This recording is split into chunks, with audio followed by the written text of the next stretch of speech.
성어에 관왕지례, 볼관자, 갈 왕자, 그 다음에 알지자, 올레자 이렇게 써서 무슨 뜻이냐면 과거를 봄으로써 이 장래를 미루어 알 수 있다 하는 그런 의미의 한자 성어입니다. 오늘 우리가 드리고 있는 맥추절과 잘 어울리는 그런 고사성어라는 생각이 듭니다. 여러분 그 출애굽한 후에 이스라엘 백성들은 하나님께서 베푸시는 은혜로 말미암아 마침내 보리 추수를 합니다. 잘 알려진 대로 그들은 원래 이제 목축업을 했죠. 그런데 하나님께서 적과 꿀이 흐르는 가나안 땅으로 인도하시고 거기 가서 이제 농사를 지은 거죠. 처음에 이제 보리 농사를 지은 거예요. 그래서 보리를 수확하게 되었습니다. 그러다 그들은 보리의 첫 열매를 드리면서 지금까지 하나님께서 베풀어 주신 그 은혜에 감사를 드립니다. 그러니까 그동안 하나님이 주신 은혜를 감사하며 지키는 것, 이것이 바로 이스라엘의 맥추절이었습니다. 또한 맥추절은 지금까지 지내온 은혜에 감사하는 것뿐만이 아니고 앞으로 하나님께서 계속해 주실 은혜를 바라보면서 믿음으로 감사하는 그런 절기입니다. 이게 이제 이스라엘의 맥추 감사절인데 오늘 우리가 지금 드리고 있는 그리고 우리가 지키고 있는 맥추 감사절도 똑같다는 거죠. 여러분 2021년도 지난 반년 동안 하나님께서 우리에게 많은 은혜를 베풀어 주셨습니다. 그래서 하나님이 돌봐주신 그 은혜에 우리가 감사를 드리면서 아울러서 남은 하반기에 더 크신 은혜를 하나님께서 주시겠다 하는 것을 믿음으로 바라보면서 감사를 드리는 절기, 이게 바로 이제 맥추 감사절이죠. 여러분 본문을 우리가 자세히 이렇게 들여다보면 이 광야에서 지난 40년간 하나님이 그들에게 주신 은혜가 뭐라고 지금 말씀하고 있냐 그러면 지금까지 하나님께서 은혜를 베풀어 주셨습니다. 그러니까 어떻게 해야 된다는 거예요? 거기에 대해서 우리가 감사해야 된다고 하는 거죠. 16절 상반절을 보면 이렇게 말씀하죠. 내 조상들도 알지 못하던 만나를 광야에서 내게 먹이셨나니. 아무것도 없는 그 광야에서 하나님께서 1, 2년도 아니고 우리 40년 동안 당신의 백성 이스라엘 백성에게 매일같이 만나를 내려주셨다. 그것을 기억하라. 지금 모세는 이스라엘 백성들에게 말씀하고 있는 것이죠. 광야에서 만나를 먹이시며 은혜를 베풀어 주신 분이 누구냐? 이것을 지금 모세는 묻고 있는 거예요. 40년 동안 이스라엘 백성들에게 만나가 내려졌는데 그 만나를 공급하신 분이 바로 하나님이시라고 하는 것입니다. 그렇습니다. 하나님이 이스라엘 백성들에게 40년 동안 광야에서 매일같이 만나를 내려주셨습니다. 그뿐이 아닙니다. 하나님은 광야에서 이스라엘 백성들이 물이 없어서 목말라 할 때, 부르짖을 때 하나님께서는 반석에서 물을 내셔서 그들의 목마름을 채워주셨습니다. 40년 동안 여러분 그들이 입은 옷이 헤어지지 않도록 하나님께서 은혜를 베풀어 주셨습니다. 40년 동안 그들의 발이 부르트지 않도록 하나님은 그들에게 은혜를 베풀어 주셨습니다. 그뿐이 아닙니다. 40년 동안 낮에는 구름 기둥으로 밤에는 불 기둥으로 그들의 앞길을 인도해 주셨습니다. 그러니까 하나님은 40년 동안 이스라엘 백성들의 의식주에 관한 일체를 풍성하게 공급해 주신 것입니다. 모세는 이렇게 40년 동안 하나님께서 하신 일, 하나님이 이스라엘 백성들에게 공급하신 은혜를 다시 한번 백성들에게 상기시키는 것입니다. 기억하라는 거죠. 잊어서는 안 된다고 하는 것이죠. 그러니까 지난 40년 동안 하나님은 그들을 먹고 마시며 사는 그들이 필요한 모든 것을 다 공급해 주셨다는 것입니다. 그렇습니다. 하나님께서는 과거에서부터 오늘날까지 우리를 먹여 주셨습니다. 우리의 모든 필요를 공급해 주셨습니다. 올해도 상반기가 지나고 이제 하반기가 시작되는 바로 그 시점에 우리는 서 있습니다. 여러분 축구 경기로 말하면 어떻게 될까요? 전반전 다 끝나고 후반전이 시작하는 그런 시점입니다. 사랑하는 여러분, 지난날을 되돌아보면 하나님이 모든 것을 먹이시고 모든 것을 공급해 주셨다는 것을 우리는 깨닫게 됩니다. 올해뿐이겠습니까? 우리가 이 땅에 태어난 순간부터 오늘에 이르기까지 하나님은 우리를 먹이시며 우리의 모든 필요를 공급해 주셨습니다. 마치 부모가 어린 자녀들 전적으로 책임지듯이 말입니다. 하나님 우리 아버지는 더더욱 그렇습니다. 부모들이 자녀를 돌보며 보살펴 주는 것처럼 하나님은 오늘까지 저와 여러분을 돌보시고 보살펴 주셨습니다. 우리는 하나님께서 광야에 40년 동안 이스라엘 백성들에게 그 모든 것을 공급하시며 보살펴 주셨다는 것은 여러분 그런 말은 쉽게 수긍이 갑니다. 그렇지. 그래서 이스라엘 백성들이 살아남았지. 그래서 이스라엘 백성들이 그 광야에서 아무것도 없는 광야에서 그렇게 풍족한 삶을 살게 되었지. 하지만요. 우리에게 적용해 보면 좀 쉽지 않아요. 하나님이 우리의 삶에도 동일한 은혜를 베푸셨다. 는 말에는 쉽게 수긍이 가지 않습니다. 예를 한번 들어보면요.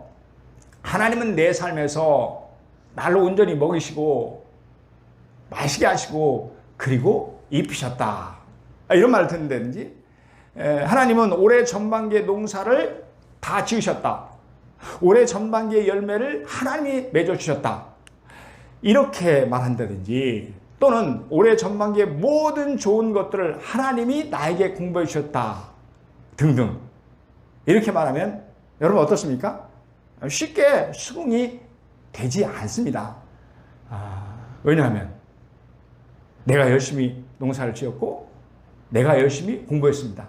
내가 열심히 직장 생활했고 내가 열심히 일하여 열매를 맺음으로 수확한 것 그것이 바로 내 것이다 라는 그런 생각이 들기 때문에 그렇습니다. 그런데요, 이 모든 것이 다 하나님의 은혜라고 그렇게 말하면 언뜻 수긍이 안 간다고 하는 것이죠. 하지만 여러분, 우리가 조금만 더 깊이 생각해보면 그 어떤 것도 내가 한 것이 아닙니다. 내가 한 것이 아니라 하나님이 하셨습니다. 여러분 정말 내가 한 것일까요?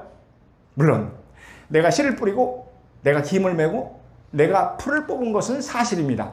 하지만요, 그것만 가지고 농사를 지을 수 있냐 하는 것입니다. 알맞는 바람, 그 다음에 적당한 태양빛, 그리고 적절한 기후와 공기, 농사에 절대적으로 필요한 물은 여러분 누가 공급해 주셨습니까?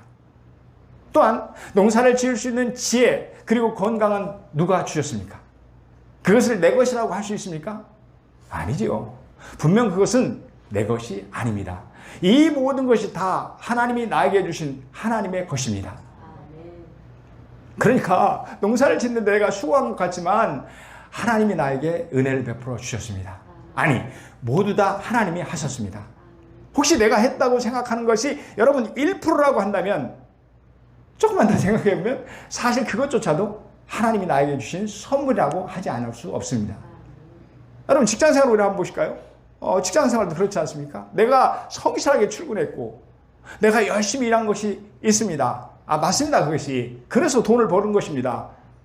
하지만 사실 내가 한 것은 지극히 작은 부분에 불과합니다.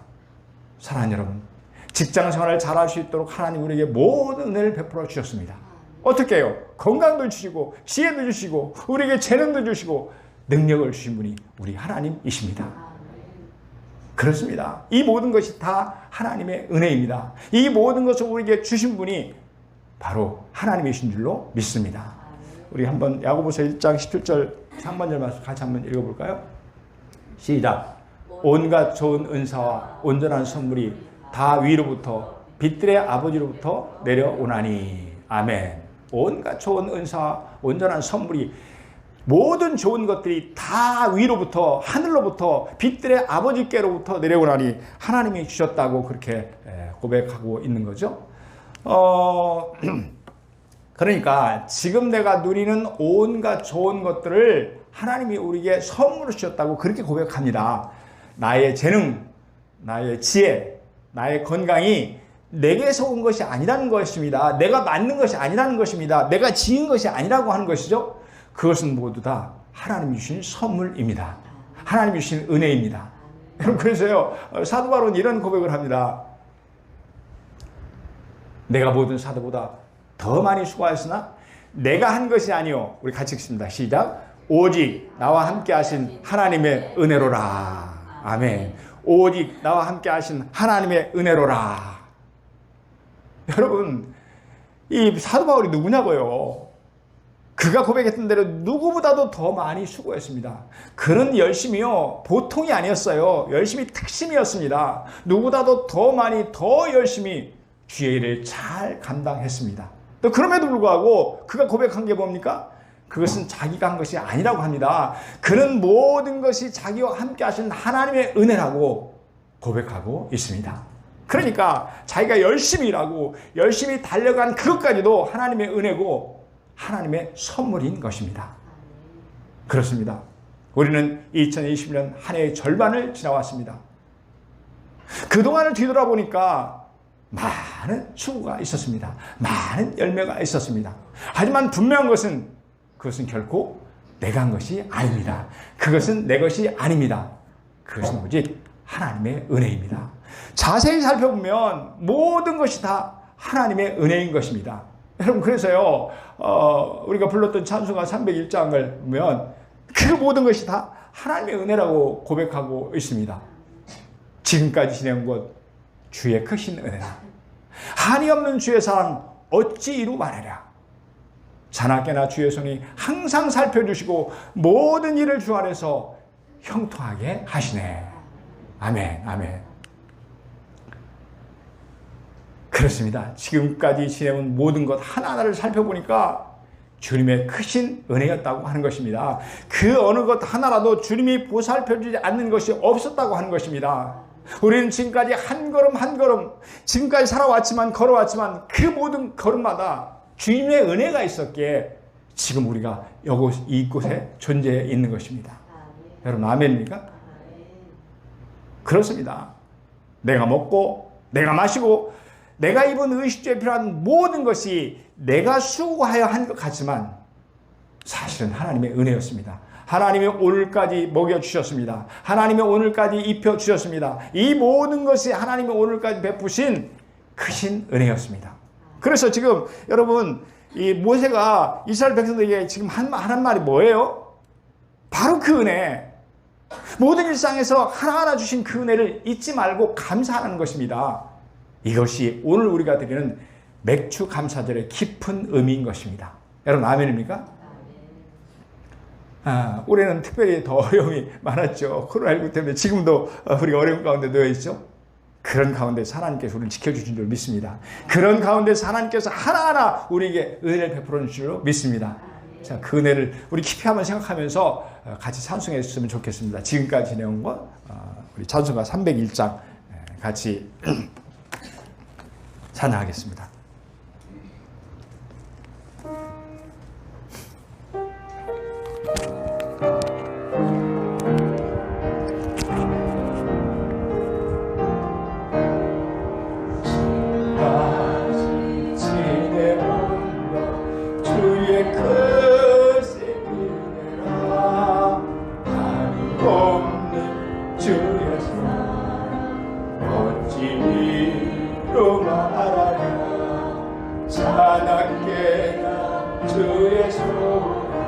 항상 살펴주시고 모든 일을 주 안에서 형통하게 하시니 아멘. 영원함도 연약하나 세임받아 살았네. 뜻이 부으시는 주의 은혜 조간 아멘. 사람 없는 거리에 가 험한 산길을 때 주의 손을 굳게 잡고 찬송하리라. 주님 다시 배울 날이 날로 날로 다가와 무거운 짐 주께 맡겨 벗을 날 또 멀잖네. 나를 위해 예비하신 고향 집에 돌아가 아버지의 품 안에서 영원토록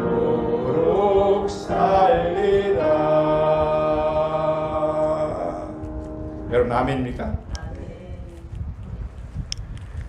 지금까지 진행한 모든 것이 하나님의 은혜인 줄 믿습니다. 사랑하는 여러분, 하나님은 코로나19로부터 우리를 지켜주셨습니다.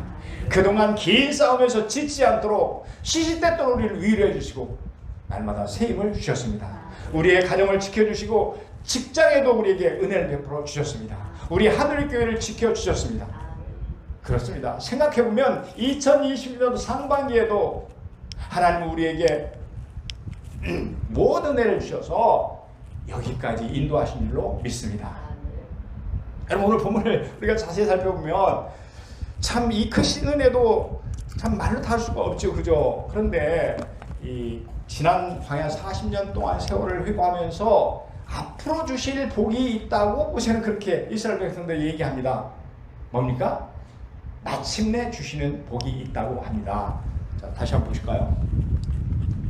내 조상들도 알지 못하던 만나를 광야에서 내게 보이셨나니 이는 다 너를 낮추며 너를 시험하사 우리 같이 읽습니다. 시작.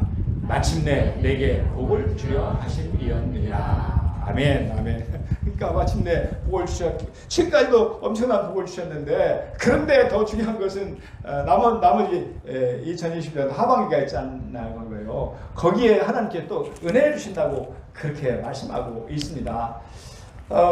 돌이켜보면 우리가 지금까지 받은 은혜도 풍성하지만 그러나 그보다 더 중요한 것은 앞으로 미래에 받을 은혜가 있다는 것입니다. 여러분 그것이 무엇이라고 말씀합니까? 마침내 받을 복. 마침내 받을 복이라고 합니다. 그렇다면 여러분 앞으로 마침내 받을 복이라는 게 구체적으로 무엇을 의미합니까?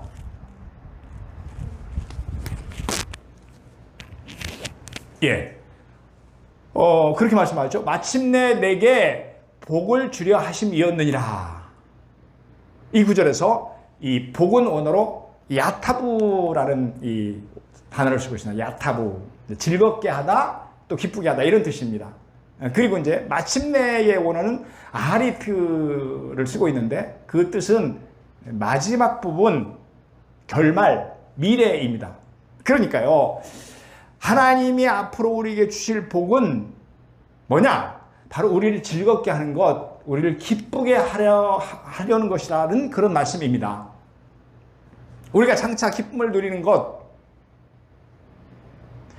2020년도 하반기뿐만이 아니라 앞으로 계속해서 누릴 그 복, 이것이 우리에게 주어진다고 하는 것입니다. 하나님은 그것을 우리에게 약속하셨다고 모세는 그렇게 말씀합니다. 여러분, 이 기쁨은 세상에서 이따금씩 소유하는 그런 기쁨이 아닙니다. 그러니까 쉽게 말하면 세상이 주는 기쁨이 아닙니다. 그러니까 마침내 받을 복이란 잠시 잠깐만 누리는 복이 아니라는 거죠. 그것은 하나님이 주시는 복입니다. 그것은 신령한 은혜입니다. 그것은 하늘의 기쁨입니다. 천국의 즐거움입니다. 하나님은 하나님의 복을 마침내 미래에 우리에게 주시겠다고 그렇게 약속해 주십니다. 하나님께서 우리가 그것을 계속 누려 살아가는 것, 그것이 원하시는 것이고 그것을 우리에게 주시겠다고 이 맥주 감사절을 중심으로 우리에게 말씀하고 있는 것입니다. 이런 기쁨을 누리는 삶을 궁극적으로 마침내 하나님의 백성들 모두에게 주시겠다고 하시는 약속의 말씀이셨습니다. 예수님 말씀하셨습니다. 요한복음 10장 11절에 보니까 내 기쁨이 너희 안에 있어 너희 기쁨을 충만하게 하려 함이라. 내 기쁨, 주님께서 하신 말씀입니다. 주님의 기쁨이 너희 안에 있어 우리 안에 있어서 우리의 기쁨을 충만하게 하려 함이라. 자, 요한복음 17장 13절로 같이 읽습니다. 시작. 그들로 내 기쁨을 그들 안에 충만히 가지게 하려 함이라.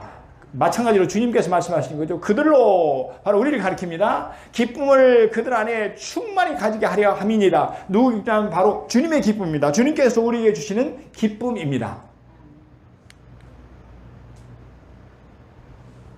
그러니까 예수님은 주님의 기쁨을 우리에게 주심으로 말미암아 우리의 마음에 하늘의 기쁨으로 충만하게 채워주신다고 말씀합니다.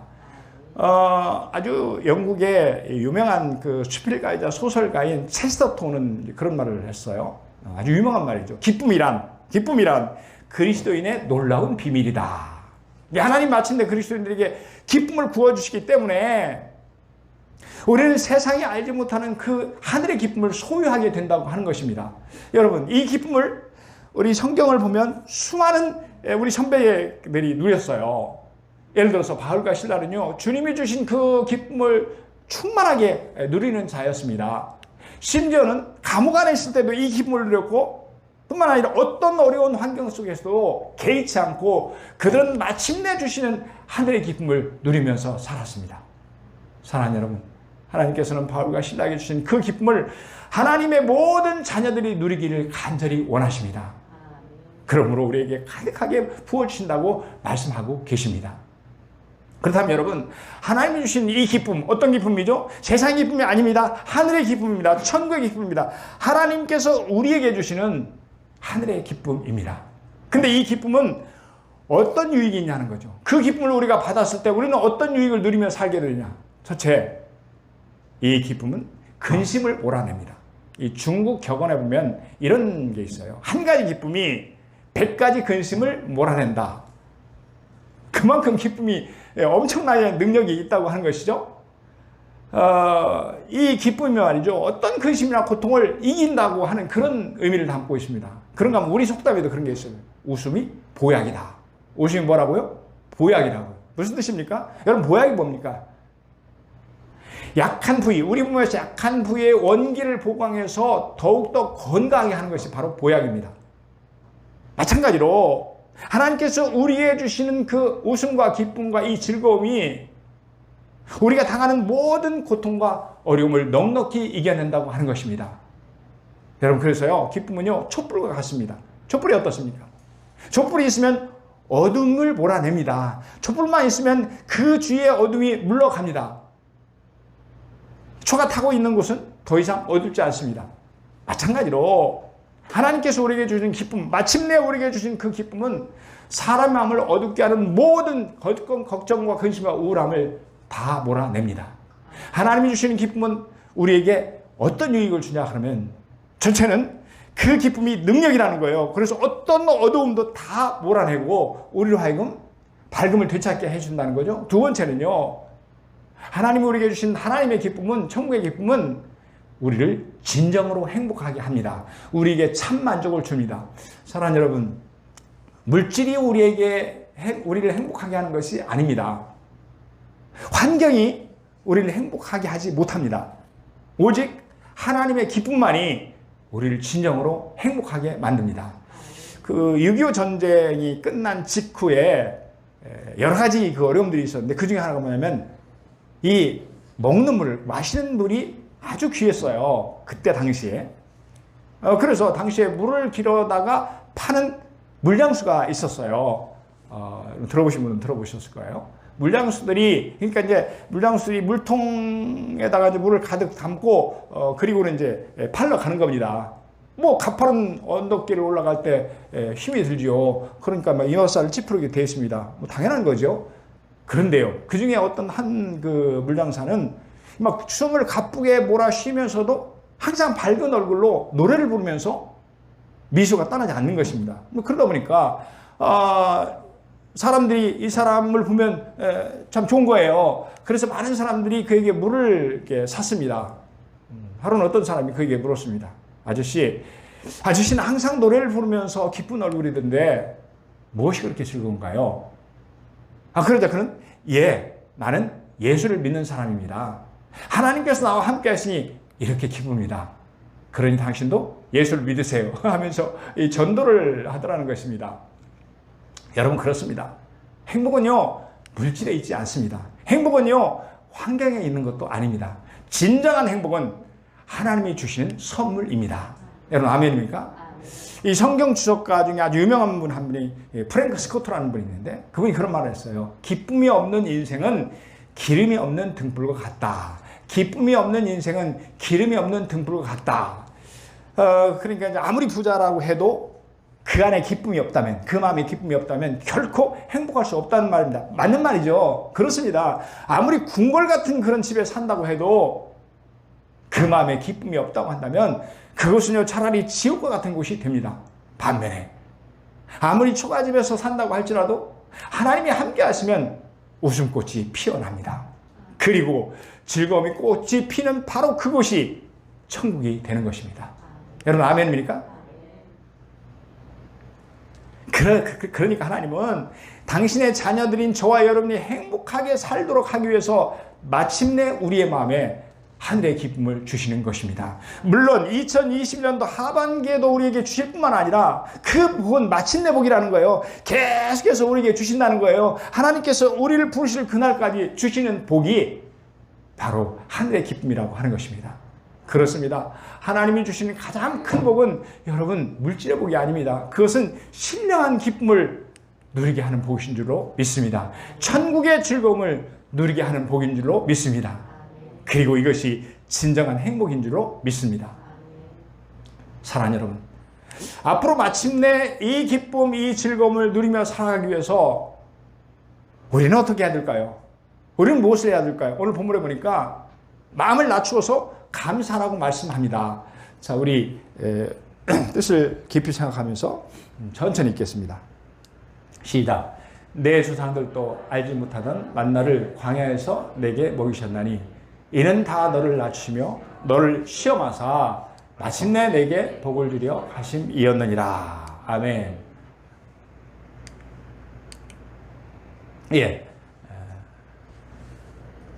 광야에서 좀 어려운 가운데서 하나님께서 매일같이 만나를 먹이셨는데 이는 그 이유가 뭐냐 그러면 다 너를 낮추시며 이스라엘 백성들을 겸손하게 만드셨다는 거예요. 너를 시험하사 결과는 뭐냐 그러면 목적은 뭐냐 그러면 마침내 내게 복을 주려 하심이었느니라. 그 목적이 하나님께서 우리에게 마침내 복을 주시기 위해서 그렇다. 이렇게 말씀하는 것을 볼 수 있습니다. 하나님 마침내 우리에게 기쁨을 누리는 복을 주시기 위해서 우리를 낮추시고 우리를 연단하신다고 하십니다. 우리에게 어려움을 주신다고 하십니다. 고난은 바로 그걸 통해서 하나님께서 이 복을 주시기 위해서 마침내 복을 주시기 위해서 우리에게 주신 은혜라고 하는 것입니다. 왜냐하면요, 하나님은 마음이 낮아진 자에게 하늘의 기쁨을 주시기 때문에 그렇습니다. 왜냐하면요, 신령한 은혜는 마음이 낮아질 때, 겸손하게 될 때 우리 마음에 머물기 때문에 그렇습니다. 여러분, 비가 옵니다. 비가 와서 땅바닥에 물이 되는데 이 물은 항상 위에서 아래로 흐르게 되어 있습니다. 맞죠? 그리고 어디에 고이냐 그러면 낮은 곳에 고입니다. 마찬가지로 하나님께서 우리에게 이 복을 아무리 주고 싶어도 우리가 교만하면 줄 수가 없다는 거예요. 우리 마음이 높아지면 그 복은 주신 복까지도 사라진다고 하는 것입니다. 그래서 하나님 우리에게 마음을 낮춰서 감사라고 말씀하십니다. 옛날 프랑스에 샤르라는 황제가 있었습니다. 어느 날 이 샤르 황제는 이제 묵상을 하다가 사색을 하다가 이 세상에서 가장 행복한 사람이 누구일까? 이렇게 생각을 하다 보니까 점점 더 궁금해지는 거예요. 그래서 이 당시의 시인으로 굉장히 명성이 높은 따소라고 하는 시인인데요. 아주 유명한 시인인데 이 시인을 불러놓고 묻습니다. 내가 한 가지 고민이 있어서 그러는데 이 세상에서 가장 행복한 사람이 누구라고 생각하시오? 그러자 시인이 따소가 망설이지도 않고 대답합니다. 그거야 하나님이시죠. 이제 그 이야기를 들은 황제가 화가 났습니다. 아니, 이 사람아, 내가 하나님을 물었나? 행복한 사람이 누구냐고 물었지. 그 사람이 누구인지 말해보시오. 하지만 이번에도 시인 따소는 조금의 망설임이 없이 대답합니다. 그거야 뻔하지 않습니까? 이 세상에서 가장 행복한 사람은 하나님과 가장 가까운 사람입니다. 이렇게 대답을 했다는 거예요. 여러분, 그렇습니다. 사랑하는 여러분, 우리 하나님은 가장 행복하신 분이십니다. 왜냐하면 그분은 행복의 근원이시기 때문에 그렇습니다. 복의 근원이시기 때문에 그렇습니다. 그리고 우리의 진정한 행복은 하나님이 주시는 선물입니다. 뿐만 아니라 하나님은 겸손한 마음으로 감사하는 자에게 마침내 이 복을 주신다고 약속하십니다. 그렇습니다. 그래서 우리는 진정한 행복을 누리며 살 수 있고 우리는 참 만족을 주시면서 살아가게 되는 것입니다. 말씀을 정리합니다. 되돌아보면 모든 것이 다 하나님의 은혜입니다. 하나님은 먹을 것, 입을 것 등 모든 것을 우리에게 공급해 주셨습니다. 뿐만 아니라 앞으로 2020년도 하반기에도 하나님께서 우리에게 이 은혜를 베풀어 주시리라 믿습니다. 뿐만 아니라 마침내 우리에게 천국의 기쁨을 누리는 이 축복을 계속해서 우리에게 부어주실 줄로 믿습니다. 여러분, 맥주 감사절은 하나님이 주신 은혜를 돌아보며 감사하며 마침내 복을 주실 복을 기대하며 믿음으로 감사하는 절기입니다. 사랑하는 성도 여러분, 그러므로 지금까지 주신 하나님의 은혜를 깊이 알여 감사하시기를 바랍니다. 뿐만 아니라 마침내 하나님이 주실 야타부의 기쁨과 행복이 여러분의 심령에, 여러분의 가정에, 또 여러분의 자녀에게, 또 여러분의 직장에, 아니 우리 하늘교회 영원토록 함께 하시기를 주님의 이름으로 축복합니다.